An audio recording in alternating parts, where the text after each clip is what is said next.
City spots selfie shots. Selfie spots గా మారిన పాత బస్తీ అందాలు.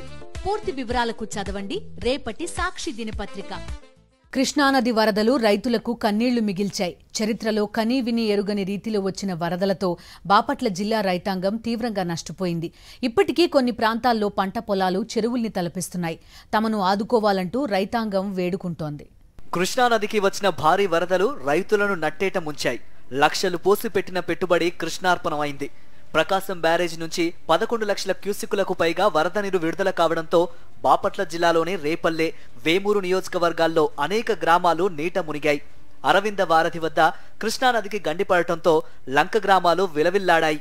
కొల్లూరు మండలంలో 22 గ్రామాలు, బట్టిప్రోలు మండలంలో 4 గ్రామాలు, రేపల్లె మండలంలో 1 గ్రామంతో సహా మొత్తం 27 లంక గ్రామాలు వరద ఉధృతికి చిగురుటాకులా వణికిపోయాయి.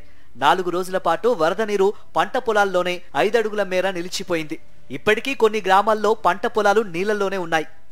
భారీ వరదలకు లంక గ్రామాల్లో వాణిజ్య పంటలతో పాటు తోటలు తుడిచిపెట్టుకుపోయాయి. నీళ్లలో మొక్కలు కుళ్లిపోయాయి. చివరికి అరటి తోటలు కూడా నేలమట్టమయ్యాయి. ఇక కంద, పసుపు పంటలు భూమిలోనే కుళ్లిపోవడంతో రైతులకు కన్నీరే మిగిలింది. వరదలతో పంట మొత్తం దెబ్బతినడంతో పెట్టుబడి మొత్తం నీటి పాలైందని ఆవేదన వ్యక్తం చేస్తున్నారు. ప్రభుత్వం దయచేసి మాకు కౌలేసే రైతులకి ఎంతో నష్టపోయారు. కొండంత నష్టం వచ్చింది. మీరు ఇచ్చేది గోరంత. ఆ గోరంతలో కూడా తక్షణమే సాయం అందించాలని మీకు ప్రార్థిస్తున్నాము.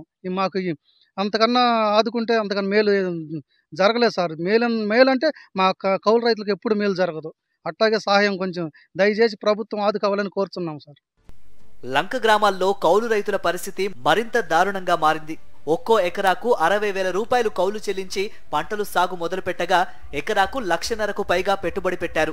అయితే భారీ వరద వారిని నిండా ముంచింది. పెట్టుబడి మొత్తం గంగార్పణం అయింది. దీంతో తమను ప్రభుత్వం ఆదుకోవాలని, త్వరగా నష్టపరిహారం చెల్లించాలంటూ ప్రభుత్వాన్ని డిమాండ్ చేస్తున్నారు.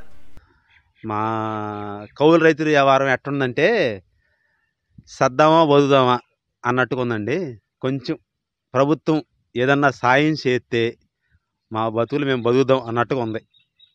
కొంచెం ప్రభుత్వం మా గురించి ఆలోచించి, కౌలు రైతు గురించి ఆలోచించి కొంచెం చేసి బాగుండదండి.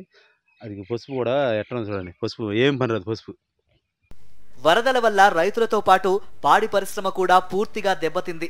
లంక గ్రామాల్లో అనేక కుటుంబాలు పాడి పరిశ్రమపై ఆధారపడి జీవనం సాగిస్తున్నాయి. వరద ఉధృతికి కొన్ని గ్రామాల్లో పశువులు ప్రవాహంలో కొట్టుకుపోయాయి. పశువుల కోసం సిద్ధం చేసి పెట్టిన గడ్డివాములు తడిసిపోవడంతో దానాకు తీవ్రంగా ఇబ్బంది పడుతున్నామని వాపోతున్నారు. మొత్తంగా కృష్ణానదికి వచ్చిన భారీ వరద రైతులను ఆగమాగం చేసింది. అయితే పంట నష్టం లెక్కలపై ప్రభుత్వం మీనమేషాలు లెక్కిస్తూ ఉండడంతో అన్నదాతలు ఆగ్రహం వ్యక్తం చేస్తున్నారు. ఎప్పుడు సర్వే చేస్తారు, ఎప్పుడు నిధులు ఇస్తారంటూ ప్రశ్నిస్తున్నారు.